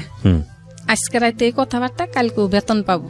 ওরা আবার ওই যে ডাচ বাংলার মাধ্যমে টাকা উড়ায়। তো টাকা উড়াইয়া ছেলেরে দিতে আসছে সব 13,000 না কত হাজার টাকা দিয়েছে। দিয়ে যখন ঘরে আসছে ওই দিনকে আমি ওর পিটুন দিচ্ছি, মানে হাত পা বাইন্দে ঝাড়ু দিয়ে পিটাইছিলাম। পিটানোর পরে আমার বলতেছে যে ন যাই তোমার আমি টাকা উড়াই দিন। তা আসলে আমি খুব অবর, এখনো আমি অবর। আমার পোলাপানে যা কয় আমি তাই বিশ্বাস করি। তো আমি ও আগে আগে যায়, আমি পিছে পিছে যাই। তো যাইতে যাইতে যাইতে যাইতে দিয়ে যে ডাচ বাংলা ছাড়াইও আরো জায়গাও। তা আমি কই তুই ওই দিক যাস কে, এই যে এনতনে টাকা উঠায় মানছে, তুই অত দূর যাইতেছস কে? সামনে তো উঠাম। তো এই সামনে কইতে কইতে আমারে মনে করেন যে পল্লবী থানার মধ্যে যাই ও দাঁড়াইছে, এর আগে ও আর দাঁড়ায়নি। তো ও যখন থানার মধ্যে গেছে আমি তো আর জানি না যে ও আমারে কি করবো। তা আমিও গেছি, ও যায় দাঁড়াইছে, ও তো আমারে নেওয়ার জন্য দাঁড়াই আছে। তা আমিও গেছি। যাওয়ার পরে পুলিশের বলতেছে কয় এই মহিলার কাছে আমি আর থাকতে চাই না। কেন, তোমার কি হয়? কয় আগে মা আসলে, এখন আমার মাও না, আমি এই মহিলার চিনি না, এই মহিলা খুব অত্যাচারী, এই মহিলার আমি বেতন পাই টাকা দেই। মহিলা কয় যে আমার এই টাকাই হবো না, আপনি গরজুল কোনো আশ্রম থাকে তা আমারে দেন, আমি ওই জায়গায় থাকবো। তখন পুলিশে কইতাছে কয় তোমার তো সেই বয়স নেই, আশ্রমে থাকার বয়স নেই, তোমার তো সেই বয়স নেই। আপনাকে কিছু জিজ্ঞেস করলো না? হ্যাঁ, আমার জিজ্ঞেস করছে। পরে কয়, পরে বলতাছে পুলিশে যে তোমার তো সেই বয়স নাই কে, তুমি যে আশ্রমে থাকবা, তুমি তো নিজের মার কাছেই থাকতে পারতেছ না, তাহলে তুমি আশ্রমে কিভাবে থাকবা? পরে আমারে জিজ্ঞেস করলো যে আপনার কি হয়? যে আমার মেয়ে। আপনার মেয়ে যা কইছে কি সত্যি? আমি কই সত্যি আর মিথ্যা, আপনি যেটা কবেন আমি ওটাই মাইনে নেব, কারণ আমার করার কিছু নাই। তো এই ছেলের সাথে সম্পর্ক দেখে আমি মার দিচ্ছিলাম, এটাই সঠিক। পরে আমার ওখানে আটকে রাখছে থানাতে আটকে রাখছে। পরে কয় আপনার পরিচিত কে আছে, তারে ফোন দেন, হে আই সামনে নিয়ে যাও। তা আমার আর পরিচিত এমন কেউ নাই। ওই যে মুন্না ভাইয়ের কথা বললাম, ওই মুন্না ভাই আমার পরিচিত, তাছাড়া আমার কোনো পরিচিত কোনো লোক নেই। পরে মুন্না ভাই আমি ফোন দিচ্ছি, বললাম যে এরকম মায়া যে আমার থানার মধ্যে নিয়ে এসছে, তো পুলিশে যাবার দিতেছে না, আপনি আহেন। পরে মুন্না ভাই আসলে পুলিশে দেখে কয় যে আপনার লোক, যে হ্যাঁ, আপনি নিয়ে যান, আপনি যেটা বিচার করেন। পুলিশ বলছে হ্যাঁ। পরে নিয়ে আসলো মুন্না ভাই, আমার বাইকের নিয়ে আসার পরে আমারে বললো যে তুমি বাসায় যাও, আর মায়ারে হি হাতে করে হের বাসায় নিয়ে গেল। নিয়ে যাওয়ার পরে হের বউ আমারে পীরের মতো ভালো জানে, মুন্না ভাইয়ের বউ আমার অনেক ভালো জানে। পরে মুন্না ভাইয়ের বউ অনেক বুঝে দেখছে যে ওর সাথে পারা যাব না, মেয়েটার সঙ্গে, আপনার মেয়ের সঙ্গে। হ্যাঁ, ও যা কয় এটা মানে কোনোভাবেই মানে গ্রহণযোগ্য না, ওর কথা গুননি। পরে মুন্না ভাই রাত্রে আমগো বাসায় আসলো, আসিয়া পরে কইলো যে দেখ তোমার ছেলে মেয়ে একটা মানুষ না, কারণ তোমারে জেলেও ঢুকাইতে পারে, তুমি ওগুলো কিছু কইও না, আর তুমি ওগুলো বাড়িতে পাঠাইতো। বিরতি নেব আরেকটা, প্রিয় শ্রোতা, ছোট্ট একটা বিরতি। প্রত্যেকটা মানুষের জায়গাটা থেকে সিচুয়েশনকে ব্যাখ্যা করাটা তার মতো করে অ্যাফার্মেশন। উন্মুক্ততে ভর্তি করাই দিছিলাম আমি। আচ্ছা, মানে এই ঘটনার আগে? হ্যাঁ, ঘটনার আগে, মানে পড়াশোনা করুক উন্মুক্ততে, পাশাপাশি সে কাজও করুক। আমি উন্মুক্ততে ভর্তি করাই দিছিলাম। আচ্ছা, তারপর উন্মুক্ততে মানে 9 পরীক্ষা দিয়ে হাইরে 9 পরীক্ষা মানে ভর্তির পরেই এই ঘটনা। আচ্ছা, পরে বাড়িতে পাঠাই দিলাম। দেওয়ার পরে আমার ভাইয়ে ওরে সবকিছু মাইনে নিল যে তুমি আজকে তো না আমার কথা শুনবা, আমি তোমার মামা না, আমি তোমার বন্ধু, তোমার যখন যেটার প্রয়োজন পড়বো তুমি আমারে বলবা, তোমার মারে বলার দরকার নেই। তো কিছুদিন থাকলা হারে পরীক্ষা আসলো। পরীক্ষার সময় আমার বোনের বাসার তো পরীক্ষা দিল। আমার ভাই খাওয়ার টাকা 2 মাস যে থেকে পরীক্ষা দিছে, খাওয়ার টাকা দিচ্ছে, তারপরে ফরেন ক্লাবের টাকা দিছে, আমি দিইনি। না দেওয়ার পরে আমার ভাই দিছে, দেওয়ার পরে আমার ভাই আবার কাপড় চোপড় কিনে দিচ্ছে, তেল সাবান দিচ্ছে। বউ তো হয়েছে পড়ার মেয়ে, তো বোনের মেয়েরা যদি এত কিছু দেয়, বউয়ের তো অবশ্যই খারাপ লাগার কথা। এমনকি যুগ হয়েছে খারাপ, তো বউয়ের সাথে একটু গন্ডগোল, মনোমালিন্য হয়েছে বিষয়টা নিয়ে। আচ্ছা, ওই লাহারে বয়ে আবার এমন একটা পেঁচ লাগাই দিচ্ছে যে মায়া ফোনে কার সাথে কথা কইছে। তা আমার ভাই খুব রাগী মানুষ, হেনতনে ওর সাথে কথা কওয়া বন্ধ। যে আমি ওরে এত বুঝাইলাম, এত কিছু করতেছি, করার পরেও আমার কথারও বাধ্যতা হইলো, তাহলে তো ও তো মানুষ হবো না। তো আমার ভাই তখন আমার পিছিয়ে গেল গা। যাওয়ার পর আমি বাড়িতে গেছি, আমার কথা আছে যে মা, আমি তো সামনে আমার মেট্রিক পরীক্ষা, তো তুমি আমারে নিয়ে যাও, আমি চাকরি করবো আর পড়াশোনা করবো, আমি আর এরকম করবো না। তা আমার বড় মেয়ে আমার না করলো, কয় না মা, ওরে নিয়ে যাও না, ও কিন্তু কালসাপ, ও কিন্তু তোমার কথা মানবো না। তা আমি ওরে নিয়ে আসলাম। নিয়ে আসার পরে গেছে বছর নিয়েছি, বাড়ির যখন 8 পরীক্ষা দিয়েছে রাশেদকে, হ্যাঁ, তখন ওরা আইনে নাইনে আমি জার্মান টেকনিক্যালে ভর্তি করাইছি। ওরাও নিয়ে আসলাম যে আমি জীবনে এত কষ্ট করলাম, ওরা আমার মূল্য দেয় না, কি করি তাও দেখে না। কিন্তু ওরা যখন আমার কাছে নিয়ামু, ওরা যখন আমার দেখবো, তখন ওর মধ্যে একটা মায়া বসবো। জি, তখন আমার সবাই না করছে, কয় ওর নেও না, ওর নিলে আরো সমস্যা হবো, কথা শুনবো না, ঢাকা শহর ভালো না। তা আমি কইছি যে না, আমার কাছে থাকলে কোনো সমস্যা হবো না। আমি আইনে জার্মান টেকনিক্যাল ওরা ভর্তি করাইলাম। করানোর পরে ওরে আমি ঘরে টিচার দিলাম, মায়ারে নিয়ে আসলাম। তো মায়ের সামনে পরীক্ষা, তো বাইরে পড়তে যাব। তা আমি রাত্রে ঘরে থাকি, স্যারেরও আমি রাত্রে আইতে কই। স্যারের সাথে আমার কন্টাক্ট আছে যে 7টার সময় এসে পড়াবার নিগে। তখন আমি ঘরে থাকি, সারাদিন আমি ঘরে থাকি না। এখন আমি সারাদিন ঘরে থাকি না, ওই স্যার রাত্রি আসে। যখন মায়ারে দিলাম ওনার কাছে প্রাইভেটে, তখন স্যারে কি করে, সকালে 8টা-9টা বাজে ঘরে ঢুকে 12টা, 12:30 বাড়ায়। মানে আমি 1টা-1:30টার মধ্যে ঘরে আসি। আচ্ছা, আবার যাই আমি কামে, কিন্তু ওই টাইমটাতে আমি ঘরে আইসা দেখে শুনে আবার আমি কাজে যাই। ওগুলো ওইটা উডিং করা শেষ, আমি কোন টাইম বাড়াই, কোন টাইম ঘরে আসি, ওরা ওইটা মানে ওই টাইমটা মেইনটেইন করে। তো স্যার যে সকালে আসে 4-5 ঘন্টা স্যার যে ঘরে থাকে, এটা আমি জানি না। আমগুর অন্তন একটা ছেলে, এই যে 1 বছরের কথা, আমগুর অন্তন একটা ছেলে সেনাতে ঢুকবো, আমগো পাশেই থাকে। তো ওই ছেলের সাথে আমার ফোনে কথা হয়েছে, ছেলেরে আমার কথাবার্তা হইনে খুব ভাল লাগছে। তা আমি মনে করলাম কি যে যৌতুক তো আমার এমনিও নাকবো, এমনিও নাকবো। যদি একটা চাকরিজীবী ছেলে হয়, তাহলে আমার যৌতুক গেলেও আমার লাভ আছে, আমার মেয়ে তো সুখে থাকবো। ঈদ আসলো, গেছে ঈদ, ঈদের সময় আমরা বাড়িতে গেলাম। তারপর ওই ছেলে আমাদের বাড়িতে আসলো, মেয়েরে দেখলো, ছেলেও মেয়েরে দেখলো। তো হ্যাঁ, দুজনই ভালো। তো ভালো কথাবার্তা হইলো। 1 সপ্তাহ আমরা বাড়িতে থাকলাম, ছেলেও পড়ার সময় আমার কাছেই থাকলো। তো কথাবার্তা হইলো যে তুমি চাকরি নেও, তুমি যখন চাকরি পাবা তখন তুঙ্গর সাথে আমার সম্পর্ক আলাদা হবো। কিন্তু এখন তো কোনো কিছু করার মতন নাই। কয়েঠে থুয়ে আসলাম। আসার পরে ঢাকা আসলাম, আসার পরে ফোন দেয় আমার মেয়ে জইলেপুরে জায়গা কিনাইছে, ঢাকা করবা নাকি, ইন্টারভিউ দিবেন নাকি ওই চাকরির জন্য। তা আমারে বলছে যে আন্টি, আমি আপনার বাসাতে ঘুরে যাম, আমার একটা এলাকার ছেলে কি আমার বাসায় আসতে পারবো না? তা আমি আর মন রয়েছে অন্যরকম। আমি বললাম যে আইসে বেড়াই যাই, মানে এনে যে স্যারের সাথে যে খটকা আছে এটা আমি জানি না। আপনি তখনও জানেন না বিষয়টা? আচ্ছা, এই ছেলের সাথেও আমার সাথে একটু গ্যামজাম থাকে, কেন নাকি পড়াশোনা করে না। আমি প্রতি মাসে 2000 করে টাকা দিলাম স্যারেরে, ভালো একটা রেজাল্টের জন্য, যে তোর একটা ভবিষ্যৎ হবো। আমি কষ্ট করছি, তোরা তো ভালো থাকবি। আজকে যদি তুই পড়াশোনা করে আগে আবার পাস, আমার মতো তো এরকম কামলা খাটা লাগবো না। আর তুই যদি আমার মতো থাকস, তাহলে তোর আমার জন্য কষ্ট বেশি করা লাগবো। আমি তো যে কোনো রাস্তায় দাঁড়াই আসছি, তুই এমন রাস্তা নাও পাইতে পারস, এর জন্য খারাপও হইতে পারস। তো এলির জন্য আমার সাথে গেম, আমি পোলাপানের সাথে কেস করি, অনেক কেস করি, খালি পড়াশোনার জন্য। পড়াশোনা করলে আমার কোনো মাথা গরম হয় না। কিন্তু যখন দেখি যে না, ওরা আমার পয়সারে কোনো দাম দিতেছে না, ওরা আমারই খালি ক্ষতি করবো, ওরা নিজে ভালো হবো না, তখন আমার মাথা গরম হয়ে যায়। আমি যে 7-8টা বাসায় কাজ করি, আমার মানুষ অনেক কথা কয়। আমি যদি একবেলা না যাই, মানুষ অনেক exactly that is the point. আমার বাসায় অনেকেই কাজের লোক আছেন এবং তারা র্যান্ডমলি চেঞ্জ হন। এবং কখনো দেখা যায় যে আমরা স্যাটিসফাইড থাকি না তাদের জবের কারণে বা যেভাবে পারফরমেন্স করা দরকার, কখনো দেখা গেলো যে সে স্যাটিসফাইড থাকে না, এই কারণেই খুব র্যান্ডমলি চেঞ্জ হয় এবং অনেক বাসাতে এটা হয়।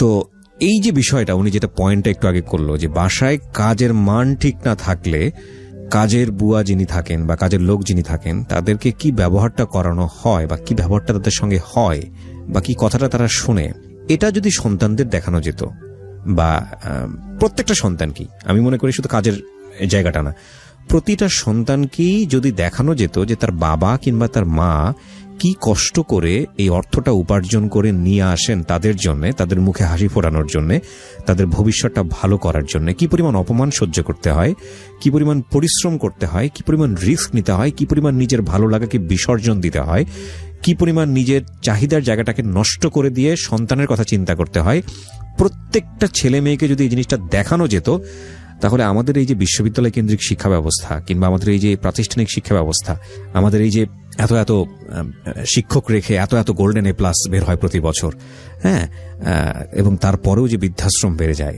তারপরেও যে এত এত সমস্যা সমাজে বাবা মাকে আমরা দেখি না, হ্যাঁ, আমার মনে হয় না যে এটার আর প্রয়োজন হতো। আমাদের আসল শিক্ষার জায়গাটা আসলে এটাই হওয়া উচিত যে তুমি যে পয়সায় বড় হচ্ছ, তুমি যে এটা খেয়ে তোমার ভবিষ্যৎ তৈরি করছো, তুমি তোমার জন্য যে মানুষগুলো হাড্ডিসার হচ্ছে, তোমার জন্য যে মানুষগুলো পরিশ্রম করে মান সম্মান বিসর্জন দিয়ে তোমাকে বড় করার জন্য কাজ করছে, তাদেরকে আগে ফার্স্ট দেখো, তারা কত কষ্ট করে তোমাকে বড় করছে এবং তারা কি পরিমাণ অপমান সহ্য হচ্ছে, কি পরিমাণ পরিশ্রম করে তারা তোমাদের জন্য সময় দিচ্ছে। এই শিক্ষাটা আগে প্রথমে নাও। মানে তাদেরকে যদি এই সন্তানটা রেসপেক্ট করতে পারে, অটোমেটিক্যালি সমাজের বাকি সদস্যদের প্রতি তাদের রেসপেক্ট চলে আসবে।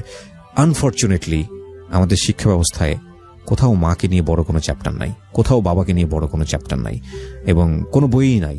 আমাদের এই জায়গাটাই যদি শিক্ষা না থাকে পরিবারের, যেই মানুষটা আমার জন্য সারাটা জীবন দিয়ে দিল তাকে আমি রেসপেক্ট করি না, তার পয়সার মূল্য আমি দেই না, হ্যাঁ, সে কি বলে সেটা আমি শুনি না, তাহলে এই ছেলে এই মেয়েরা বড় হয়ে সমাজের জন্য কি করবে সেটা তো আরো অনেক পরের বিষয়, তাই না? সো এই জায়গাগুলো খুব আমরা কেন জানি ওভারলুক করে গেছি, সচেতনভাবে করেছি নাকি অসচেতনভাবে করেছি, কিন্তু এই জায়গাগুলো আমাদের ফোকাস করা উচিত। জি, আপনি যেটা বলছিলেন যে আপনার ছেলের প্রতি আপনার একটা কষ্ট আছে, আমি ওর কথা শুনবো ইনফ্যাক্ট শেষের দিকে গিয়ে। মেয়েটার কি হলো তারপরে যে বাড়িতে আসলো? হ্যাঁ, হেই মেয়ে পরে আমার একদিন মেয়েদের হাতেও কেসকেসাইছি আমি দুপুরে, আমার বাড়ি এলি ডাইকে নিয়ে আমার বলতেছে, কয় আপা আপনার একটা কথা কম। আমি কই কি করবেন? কয় আপনার মেয়ে যে বিয়ে করতে চায় না, আপনার মেয়ের সমস্যা আছে। কি সমস্যা? আপনি তো ঘরে থাকেন না, একটা টিচার ঘরে 5-6 ঘন্টা কি করে, কি পড়ায় আপনার মেয়েরে? আমি কই কখন আসে? কয় আপনি যান 6টা বাজে আর আপনার টিচার আসে ঘরে 7টা-8টা বাজে, আর বাড়ায় আপনার টিচারে 12টা 12:30 বাজে, মানে যখন আপনি আসবেন তার আগে তখন থাকে। তা আমি মেয়েরে জিজ্ঞেস করলাম, তোমার তো আমি এতদিন পালছি, তুমি এসএসসি পরীক্ষা দেবা, হয় তুমি কেউ পছন্দ করে হেরা আমার সামনে নিয়ে আমি বিয়ে করাই দিম, তোমার পছন্দিতেই বিয়ে হবে, কিন্তু বিয়ে করতে হবে এখন। আর আমি তুমি বুঝার এত বাইতে পারবো না। তুমি যে আমার বলো যে 5 বছর পড়াশোনা করে তারপরে তুমি বিয়ে করবা, 5 বছর তো আমি মরমু, আমি আর কদিন তুমি করে কাম করে খাওয়াম, আমি আর কাম করতে পারবো না, আর তোমার বিয়ে করতে হবে আমার মাথা। আপনি বলছিলেন যে বিয়ে করতে হবে আপনার মেয়েকে, তারপর পরে আমার মেয়েরে আমি এই কথাই চাপ দিলাম যে আমার পছন্দিত না, তোমার যে পছন্দিত আছে তুমি হেরেই নিয়ে হ, আমি তোমার বিয়ে করাই দেবো, আর তোমার যদি পড়াশোনার সমস্যা হয় আমি দেখবো, আচ্ছা তাও তোমার বিয়ে করতে হবো। আমার গাড়ির রূপে এত চাপ আমার সহ্য হইতেছে না। পরে কয় 5টা বছর আমার পড়াও, 5 বছর পরে আমি বিয়ে করব। মানে 5 বছর হইলো ওই ছেলে, মানে এই মাস্টার এখন আছে, পরে 5 বছরও পড়াশোনা করবো, হ্যাঁ, আর ও মানে 5 বছর অনার্স পর্যন্ত পড়বো, তখনকে বিয়ে করবো। এই কথা হইনি আমি করলাম যে মাস্টার সকালে আসে কেনকে, আমি আর কই না যে এই ঘটনা আমার অমুকে কই দিছে, আমি এটা কই না, আমি এটা ভিতরে রাখে দিই, আর ভিতরটা মনে আমার জইলে পুড়ে যায় ওগুলি দেখে। কয় মাস্টার আহে সকালে রাশিদুলের সাথে আমার সাথে একসাথে পড়াইতে পারে না, ঝামেলা হয়, এই জন্য মাস্টার আহে। মাস্টার যেন সকালে আহে না, আমারও এই দুষ্টাই, মানুষের দোষ দিয়ে দরকার নেই। তো যাকে আবার কিছুদিন গেছে, এর সাথে এমন ব্যবহার যে আইসে ঘরের দরজা আটকে এসেছে, ঘরে ঢুকতে দিতেছে না। আমি কই উজুল বিয়ে নাও করে, যদি আমার সাথে বিয়ের কোনো সম্পর্ক নাও হয়, ও তো আমার এলাকার ছেলে, ও আমার কাছে আসতে পারবো, আমি ওর কাছে যাইতে পারবো। হুম হুম। আমার যদি হুনি মরতাছে তাহলে আমি অবশ্যই দৌড়াম, ওর হাতে আমার কোনো সম্পর্ক দরকার নেই, আমার একটা এলাকার ছেলে। তো তুমি এইরকম করতেছো কেন? কো যদি এই ঘরে আমি বিষ খাই মরম। তো জাগা কানতে কানতে অস্থির ছেলে, বুঝে টুঝে পাঠাই দিলাম। দেওয়ার পরে এটা মুন্না ভাই থাকলো, মুন্না ভাইরে নিয়ে পরে আমি বললাম যে দেখেন এই ঘটনা। মুন্না ভাই কইতাছে ভালো না, মানে মুন্না ভাইরে ও বুঝাইছে, কলে যে দেখ পোলাপান বড় হয়েছে এখন, তুমি এলি কিছু কইও না। তা আমি আর মুন্না ভাইয়ের কাছে বলতে পারলাম না যে ওর সাথে মাস্টারের সাথে সম্পর্ক আছে। মানে এই জিনিসটা আমার মুখ আর আসলো না। আচ্ছা, নিজের মেয়ে তো হাজার হ্যাঁ, আমি এটা মানে ভিতরেই রেখে দিই। জি। ফুন্দে ফুন্দে কান্দে, আন্টি আন্নগর সাথে আমি একটা আত্মীয় করতে চাইছিলাম, আপনারা আমার ফালাই দিলেন। তো বাবা তুমি ধৈর্য ধরো, তুমি ই করো না, একবারে তুমি মনে করো না যে এটা বাদ গেছে গা, মানুষের মন ঘুরতেও পারে। আর যদি নাই ঘুরে তুমি আমার আন্টি ডাকছ, আমিও তোমার ছেলের মতোই দেখব, তুমি আবার যাবা, কোনো সমস্যা নেই। নালামিনের বুঝিয়ে দিলাম। দেওয়ার পরে এই যে আমি বারণ করলাম যে স্যার জানি সকাল আসে না, কিন্তু স্যার আল্লাহর 30 দিনই সকাল আসে। আমি ওই টাইমটা ঘরে থাকতে পারি না, আমি 6টা বাজে যাই, আমি এক ফিরে ওই কয়টা বাজে 12টা বাজে, মানে তখন আমি এক বাসার তনে বাড়াইয়া আরেক বাসায় যাই। তখন আমি একটু বাসাটা খুঁজে যাই। এর আগে আমার বাড়ানোর কোনো কায়দা নাই, আমি সকাল 6টা বাজে ঢুকি, 12টা পর্যন্ত আমার কোনো কায়দা নেই, আমি বাড়াইতে পারি না। একদিন আমি 10টা বাজে বাড়াই আসছি, বাসায় এসে দেখি যে স্যার ঘরে। আমার তো শরীরে কাপড়ে গেছে, যে মানুষে যে কয় মিথ্যা তো কয় না। তাই আমি আর স্যারের কিছু কইলাম না। স্যার যখন গেল তখন মেয়ের আমি কইলাম যে তোমারে কয়দিন না করছিলাম যে স্যার যেন সকালে আসে না, স্যার তো সকালে ডেলি দিনে আসে, তাহলে আমার যদি কেউ কয় এটা কি মিথ্যা হবো না সত্য হবো, তখন আর কথা বলে না, কয় আজকে তো নাড়াবো না, বালা পড়ায় তো এই জন্য তোমার সমস্যা হয়, আজকে তো নাড়াবো না। আচ্ছা, আবার কিছুদিন যায়, সারা হেই মানে ও আমার না করে, আমি তাই মানি যে আসলে আহে না। তো বাড়িওয়ালা খালি মানে আমার মেয়ে দেখে আমি কিভাবে চলি, আমার চলন ফিরন দেখে উনি মায়া করে আমার রূপে। তখন বাড়িওয়ালি খালি চিন্তা করে যে একটা পোলাপান যদি ডাক দেয় তাহলে কি হবো, হয়তো ফিডিং খাবো, নয় বিয়ে শাদী হলে রাখবো না, তাহলে বেটির জীবনটা নষ্ট হবো। বাড়িওয়ালি আর কিছু করে না করে আরেকদিন আমার বলতেছে, কয় আপা আপনার কি কমু? আমি কি কন কয় আপনার মেয়ের পরিস্থিতি খুব খারাপ, কয় আপনার মেয়ে স্যার যে ঘরে আহে দরজাতে বয়ে থাকে, আমি আপনার ঘরে ভাড়া দিচ্ছি যে আমার সাথে একটু কথাবার্তা বলবো, আপনার মেয়েটারে দেখে আমার পছন্দ হয়েছে, আমার সাথে একটু বয়ে থাকে, আল্লাহ গল্প করবো, কিন্তু স্যার যায় ঢুকে ও দরজা মাইরে বয়েই থাকে আর বাড়ায় না। তাহলে এনার ভাঙ্গার কিছু আমার কওয়া লাগবো? যাক আমি বাসাটা ছাড়ি দিলাম। আমার এলি হুনতো না, আমার খুব খারাপ লাগে দেখে বাসাটা ছাড়লাম, ছাইরে হুনতো আর একটু সামনে আসলাম। আসার পরে আমি সেপারেট রুম নিলাম। আপনি টিচারকে বাদ দিচ্ছিলেন না? না, টিচারের বাদ দিমে যে আর পরীক্ষার সামনে, এই জন্য বাদ দিবার পাইতাছি না। এ তো ঘরে পড়তে বসেই না, ওই টিচারে যে জল্লা পড়ায় ওই জল্লাই, তাছাড়া ঘরে পড়তে বসে না। পড়ার কথা কইলেই মনে করুন উল্টা পাল্টা কথা কয় আমাদের। তা স্যারের বাদ দিম খালি, ওর পরীক্ষার জন্য খালি ধৈর্য ধরে আসছি। রুম সাইডে দিলাম, দিয়ে এনে আইলাম। আইলাহারে মেয়েরে কইলাম যে দেহ মান সম্মান জিনিস কিনতে পাওয়া যায় না, এতদিন নয় বাড়িয়ালি আসছিল তুমগরে দেখছে বা কইছে, এখন কল কেউ নাই, কেউ কবো না, কেউ দেখবো না, তুমি নিজে নিজে আনছে বয়ে যাও। আমি কল স্যারের কল কিছু কইতে পারবো না, স্যার ওর সমান। আচ্ছা, আপনার ছেলের সমান, রাশেদুলের সমান। আচ্ছা, দুজন এক সমানই পরে দেহ স্যারের কিছু কইলে কিন্তু মান সম্মান কল থাকবো না। স্যারের আমি কিছু কইতে চাই না, তুমি সাবধান হও। তুমি এটা কথা কও, আমার কি স্যারের সাথে কোনো সম্পর্ক আছে? স্যার তো স্যারই, স্যারের সাথে আমি কি করব কও? তাহলে দেখেন মেয়ে আর মা, তা কি বুঝবো এর মধ্যে? তো যাক একদিন আমি বিকেল 4টা বাজে কাজে বাড়াই, 7টা বাজে আমি ঘরে আসি। তো 4টা বাজে আমি কাজে গেছি, 5:30 বাজে আমি ওই দিন আয় বসছি ম্যাডামের কয়ে, মানে আমার যা কাজ আমি অতি তাড়াতাড়ি কাজ করে ম্যাডামের কইছি যে ম্যাডাম আমি বাসায় যাবো আজকে। তো বাসায় আইসি, আয় দেখি স্যার আমার ঘরের মধ্যে এই আচারে ডিব্বে ডাব্বি ভাঙ্গে ঘরের মধ্যে অনেক খিসখান্ড করে আলাইছে। তো স্যারও বাথরুমে, মায়াও বাথরুমে। তা আমি আর কিছু কই না, ঘরের ঢুইকেই দেখি ওই অবস্থা।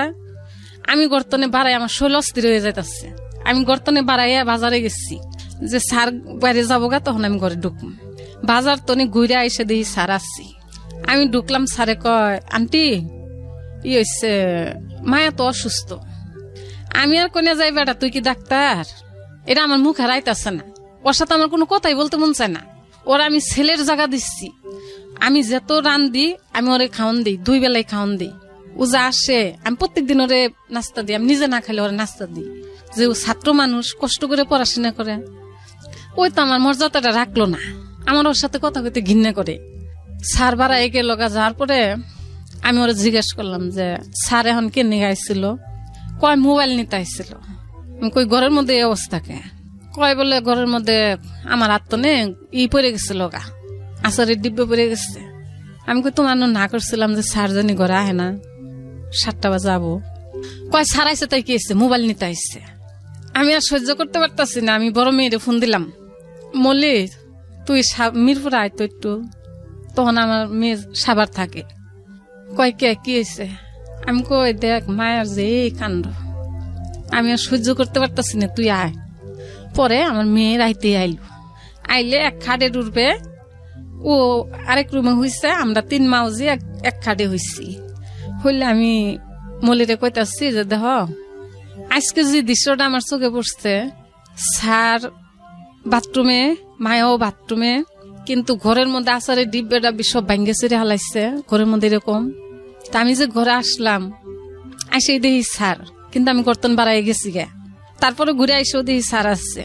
স্যারে বলতেছে যে মায়া অসুস্থ। আমি তাও কিছু বলিনি। তখন আমার মেয়ে আমার গাইল পাশছে, আমার কইতাছে তুমি তো বালা না, তুমি যদি বালা হইতা তাহলে ওর ঘরের মধ্যে আটকাইতা। মানে বড় মেয়েটা? হ্যাঁ, তুমি ওর ঘরের মধ্যে আটকাইতা, তুমি ওরা জিজ্ঞেস করতা, তুমি ওর ছেড়ে দিলা কিনগে। যে মা আমার ঘিন্নে করার সাথে কথা কইতা, আমার কথা বলতে মন চায় না। কয় তোমার মেয়ে হয়েছে খারাপ, মানুষের কয়ে লাভ নেই। তো মায়া তুমি কি করতে চাও? উনি কান্দ অস্থির। কয় বলে তোমরা এটাই কি কবার পাও, আমার স্যারের সাথে কোনো সম্পর্ক আছে? আমি স্যার তো স্যার, টিচার তো টিচারই, তোমরা কি কো, তোমরা ইলি কো, মানুষ আমার কব না। পরে আমার মেয়ে কলো যে মা চুপ করো। আমার মেয়ে ওই ছেলের নাম্বারে ফোন দিল, টিচারের নাম্বারে ফোন দিয়ে বলতেছে যে দেখ যে তুমি যে আজকে ঘরে আইছিলা, কেন নিয়ে আইছিলা? কয় মায়া অসুস্থ আছিল। কি অসুস্থ? বিষ খাইছিল। বিরতি নেব প্রিয় শ্রোতা, ছোট্ট একটা বিরতি। আপনারা শুনছেন জীবন গল্প, ঢাকা FM 90.4-এ। Nothing to say. হইতো তাহলে তুমি তো গর্তনে বাড়াইতে পারতা না, তখন তুমি কি করতা? তখন ওই ছেলার কোনো কথা কয় নাই, ফোনটা বন্ধ করে থইছে। তারপরে আমার মেয়ের অনেক বুঝাইলো, আমার বড় মেয়ে, যে দেহ মায়া জীবনটা কিন্তু অনেক কিছু, তুমি আজকে যদি পাও পিছলে এক জায়গায় পড়ে যাও, তুমি আর জীবন উঠতে পারবা না। কিন্তু তোমার যে বয়স, তুমি কিন্তু ভেজাল করে ফেলাইছো অলরেডি 2 জায়গায়, তুমি কিন্তু বাঁচবা না। তুমি আমার মার কোনো কিছু রাখলা না, তোমার জীবনটা নষ্ট করলা। তে যা হয়েছে ইন্তনে তুমি ভালো হয়ে যাও গা। ওই বাসা আবার ছেড়ে দিলাম, স্যারের বিদায় করে দিলাম। ওর পরীক্ষা হয়ে গেল, স্যার বিদায়। স্যার 8 দিন পড়াইছিলাম, পুরা মাসের টাকা দিয়ে দিলাম, দিয়ে কইলাম যে পড়ার না কোনা। ওর পরীক্ষা হয়ে গেল, জায়গা স্যারে কইল যে আন্টি আমি যদি কোনো ভুল করে থাকি মাপসাপ করে দিয়েন। আমি আর কোনো ভাইয়ের সাথে কোনো প্রত্যুত্তর করার কিছু না। 6 নাম্বার আমি বাসা নিলাম। 6 নাম্বার বাসা নেওয়ার পরে 1 রুম নিচ্ছি, কোয়ার্টার বাসা। তো 1 তারিখে গেছি, 2 তারিখ 3 তারিখের দিন আমার স্যারে ফোন দিচ্ছে, আন্টি আপনি কই? আমি বাসায়। কয় আমার তো একটু একটা বইয়ের দরকার আসছিল। আমি কই কিসের বই? কয় রাশেদের একটা বই লাগবো আমার। আমি কই তুমি বই নিবার কহ নাবা? কয় আমি এক্ষুনি কি বেই আমি কই কি বেই আমি কি বেই কম, আমি কিছু তো চিনি কোনো আসছি তাও কম না, আমি যে 6 নাম্বার আসছি এটাই জানি আমি। কইতে না কইতেও আমার ঘরে যায় হাজিরও শেষ। ও সে আমার বাসাটাও চিনছে। বাসায় গেল, যাওয়ার পরে বই মায়া বাই করে দিল। তা আমি কামে জামগা জুলুম আমার, আমি বইয়ে চা খাইতাছি, আমার দনি গেছে। তা আমি চাটা খেয়ে বাড়াই গেলাম গা। আমি কই যাবই গে।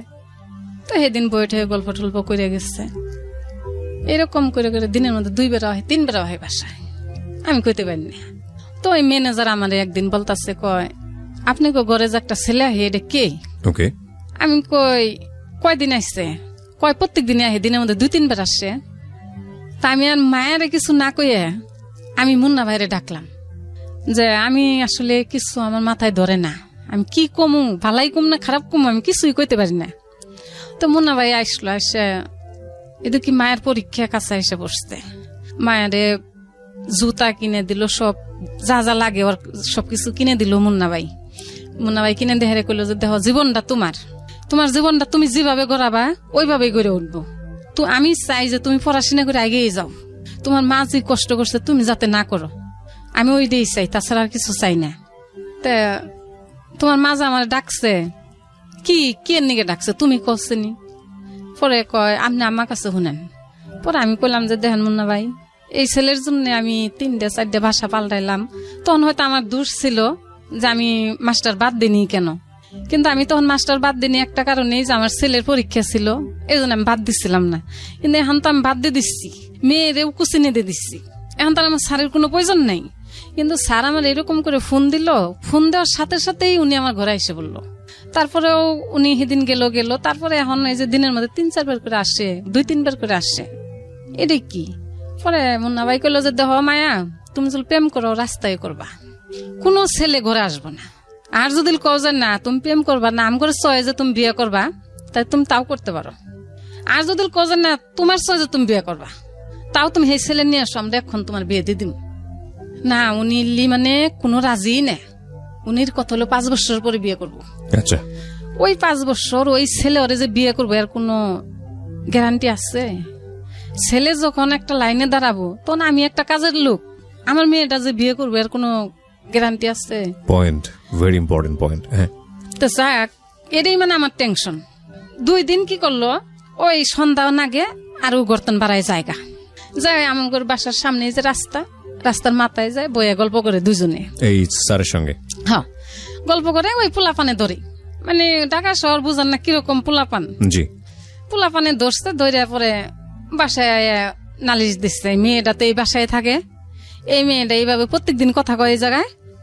ম্যানেজার বললো, আমি বললাম যে তোর কি এটাই কি কাণ্ড, তুই কি আমার কি মরতে কস না বাঁচতে কস, কোনটা কস? কয় না আমি আর যাম না কোনোদিন। যাক, ছেলেও মানে আওয়াজ একটু বন্ধ হইতাছে। জি, তা আমি বললাম যে যাক, আমি আর এত আজাব কুলিতে পারতেছি না, ছেলের বোন আছে না, আমি ছেলের বোনের কাছে যাব। ছেলে আয়া পড়ছে আমার বাসায়, আপনি আমার বোনের কাছে কেন যাবেন? আপনি আমার বোনের কাছে যাবেন কেন নিগা? আমি কি দোষ করছি? আমি কই যে তুমি তো দোষ করো নাই, দোষ তো আমি করছি।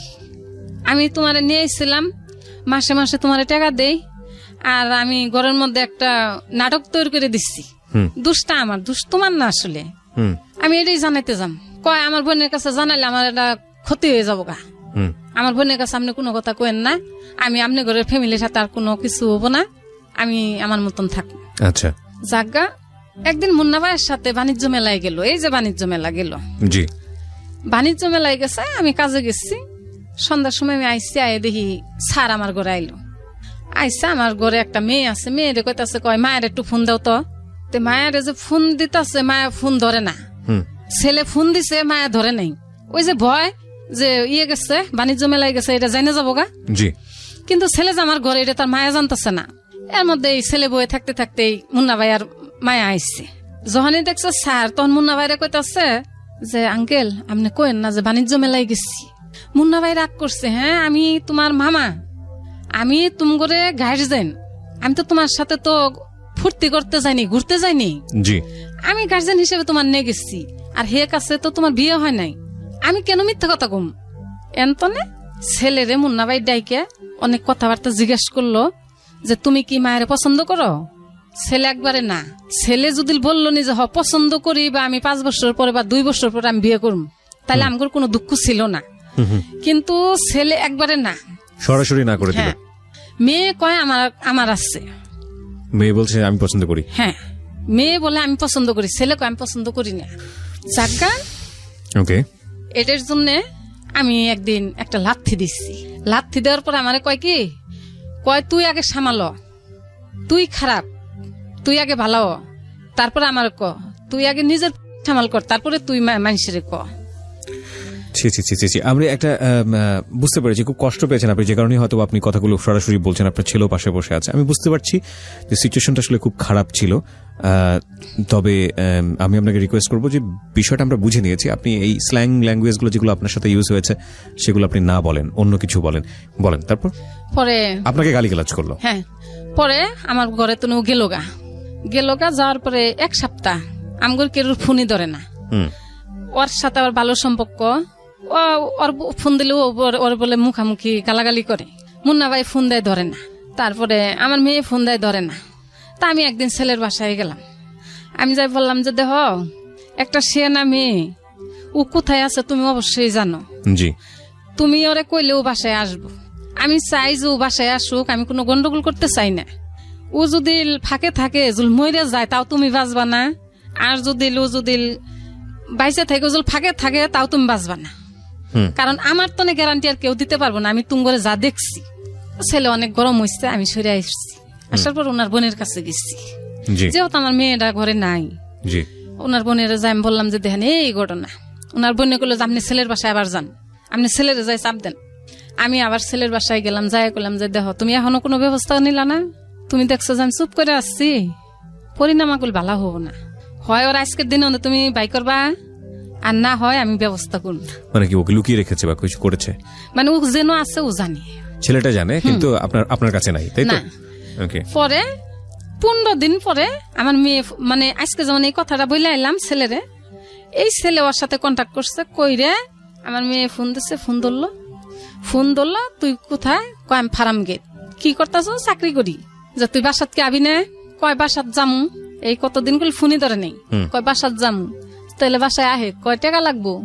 কত টাকা? কয় 2000 টাকা লাগবো। আমি খাইছি থাকছি, 1000 টাকা দিতে হবো। আমার মেয়ে 2000 টাকা পাঠাইলো, পাঠাইয়া ও আসলো। আসার পরে এই ছেলে আমারে কি করলো, ও যে সকালে আইলো, রাত্রে আমার মেয়ের আর আমার হুদ্দে ডাইকে নিয়ে গেল বোনের বাসায়। বোনের বাসায় নিয়ে যায়, মানে এত যাবত যা করছে সব মিথ্যা প্রমাণ করলো। করার পরে আমার মেয়েরে, আমার বড় মেয়ে ফোন দিল যে স্যার যে এলি কথা কইছে এটা কি সত্যি? কয় না। কয় যে তোমার সাথে যে এটা হয়েছিল এটা তুমি শুনছো, এটা কি সত্যি? না, মানে সব না। মেয়ে সব না করলো। পরে আমার মেয়ে বড়ে কইলো যে দেখো মা, তুমি এখন ওই ছেলের পায়ে ধরে মাপ নাও, তুমি ভুল করছো। পরে আমি অন্তনে ছেলের পায়ে ধরে উঠে আসছি। আসার পরে আমি ওই মেয়েরে বললাম যে তুমি যেন মন চা তুমি চলে যেতে পারো, আমি আর তোমার রাখবো না। তুমি কি করবো এটা তোমার ব্যাপার, ওটা আমার ব্যাপার না। পরে আমার বড় মেয়ে গাড়ি ভাড়া টাকা দিছে, পরে বাড়ি চলে গেছে। এখন আমি মেয়ে যা করছে, এখন আমি এই ফুলার জন্য বলি যে আমি যত কষ্ট করতেছি জীবনে, আমি শুধু অগরের জন্যই করছি, আমার নিজের সুখ চাইনি। এখন আমি চাই যে আমার ছেলেটা ভালো করে লেখাপড়া করুক, ভালোভাবে মানুষ হোক, আমার না দেখুক, আমার দেখার কোনো প্রয়োজন নেই। ওরা ভালো হোক। আমার কথা যে মানুষে কয় যে ওই বেটি কষ্ট করছিল, ওর একটা পোলা মানুষ করছে, আমি এইটুকু চাই, কিছু চাই না। এই ছেলেও ওই মেয়ের কথা শুনে আমার ধাক্কা দিচ্ছে, একদিন আমার মারবার গেছে, বুঝছেন? আমি এটাই চাই যে দেখেন আমি জীবনে যা কষ্ট করে আইছি, আমি সবকিছু ভুল করছি, কিন্তু আমার মতন জানি কোনো মা ভুল করে না। যদি কোনো মা সরে আসে, পোলাপান জানি নাথিতে থুয়ে আসে, কেউ জানি পোলাপান নিয়ে আসে না। আপনি বললেন তো, তারপরও মারা কেন জানি পারে না, এবং মাকে আল্লাহ পারতে দেয় না। কারণ মা যদি সন্তানের কাছ থেকে সরে যায়, তাহলে পৃথিবীতে আমি জানি না, মানে নৈরাজ্য যেটা বলে সেটার এক্সট্রিম রূপ হয়তো মানুষ দেখবে, হয়তো কিয়ামতের সন্নিকটে হয়তো এরকমই হবে। কিন্তু একটা কথা আপনি রাশেদকে নিয়ে একটু আগে বললেন যে আপনাকে গায়ে হাত তুলতে গেছে বা এরকম কোনো কিছু, কি হয়েছিল? ঘটনাটা কি ছিল? ঘটনা মানে ওই যে পড়তে বসে না। আচ্ছা, পড়তে বসে না, দুজনের হাতে ক্যাচ করি। আমি সারাদিন কাম করি, ঘরে এসে দেখি যে এই অবস্থা, তখন আমার মেজাজ খারাপ হয়ে যায়। খুব স্বাভাবিক, খুব স্বাভাবিক। হ্যাঁ, পাগল হয়ে যায় যে আমি হাঁটতে পারি না। এখন আমি এত কাজ করছি যে আমার শরীরে কোনোদিন কনে কাজ করছি, এখন আমি হাঁটতে পারি না, আমার এই সাইডটা অবশ্য হয়ে যায়। তে ওই 1-2 কথা নিয়েই আমি ওরে মারছিলাম, গালের মধ্যে চড় দিচ্ছিলাম, এই জন্য আমার মারছিল। এখনো 4 মাস 9-এ পরীক্ষা দেয়া, 4 মাস স্কুল কি জিনিস কইতেই পারবো না, বই কি গুছে বহে কইতে পারবো না। ও গেল গা নবীনগর চাকরি করব। আমি ফোন দেই যে তুমি আয় পর, তুই আয় পর, তোর চাকরি করন লাগবো না, তুই পড়াশোনা কর। 2 মাস কাটাই আইসছে, আই আবার বাড়ির যায় 1 মাস কাটাই আইলো। তারপরে যা আইসছে, তুই পড়তে বহস না, পড়তে বহস না। মানে পড়লে আমার মন শান্তি। উজুল পড়তে বহে মনে হয় যে আমার জীবনটা ওরে দিয়ে দিম। আমার এমন নাকি সময় সময় যে ওর কাছে তার কিছু চাই না। আমি সেদিন ওরা বুঝাইছি যে দেখ বাবা, আমি কি তোরে কোনোদিন কইছি যে তুই কেরোর একটা টেহা চুরি করে না আমার দে, বা কোনোদিন কইছি যে কেরোর একটা জিনিস চুরি করে না আমার দে। তোরা কেড়ে আমার সাথে এরকম করস? তোর সাথে তো আমি কেস চাই শুধু একটা কারণে, তোর স্বার্থের জন্য, যে তোরা মানুষ এই জন্যে।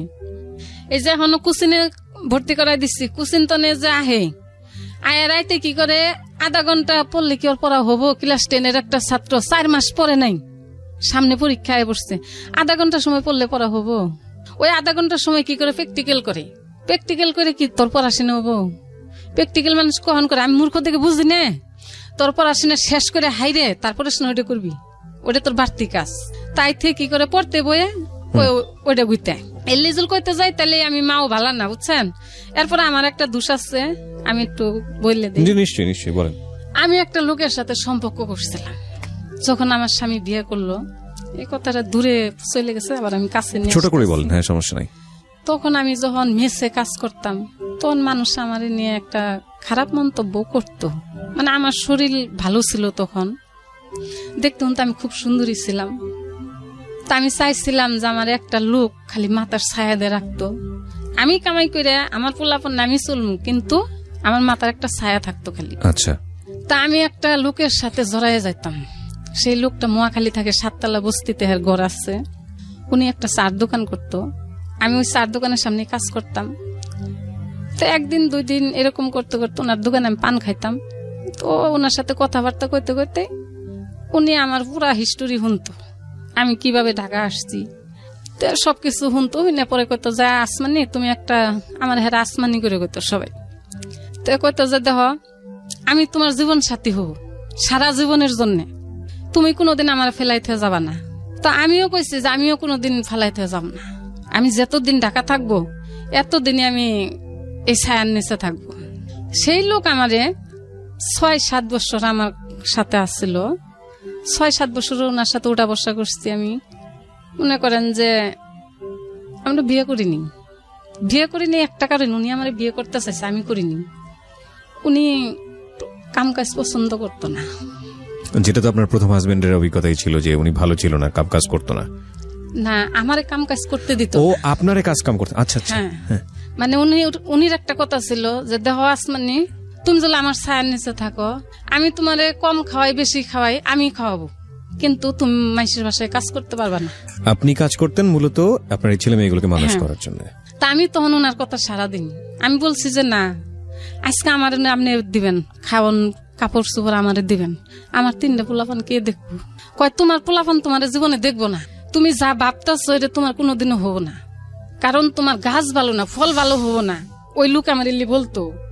তে উনি আগে তো এরা আসছিল না কেউ, উনি আমার এমনই ভালো জানতো যে উনি আমি হাইটে গেলে উনি ব্যথা পাইতো, উনি আমার এমন ভালো জানতো।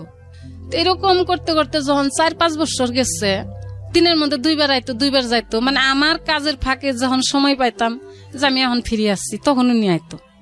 তো এরকম করতে করতে যখন 4-5 বছর কাটে গেল, যাওয়ার পরে এগরেই 2 ভাই বোনের আমি আইনা ঢাকা ভর্তি করাইছিলাম। এর আগেই এই গুইদের তো নেই শয়তান, এই আজকের শয়তান না, এই সুরত তো নেই, মানে একই সিস্টেমের লোক, পরিবর্তন হয় না আজ পর্যন্ত।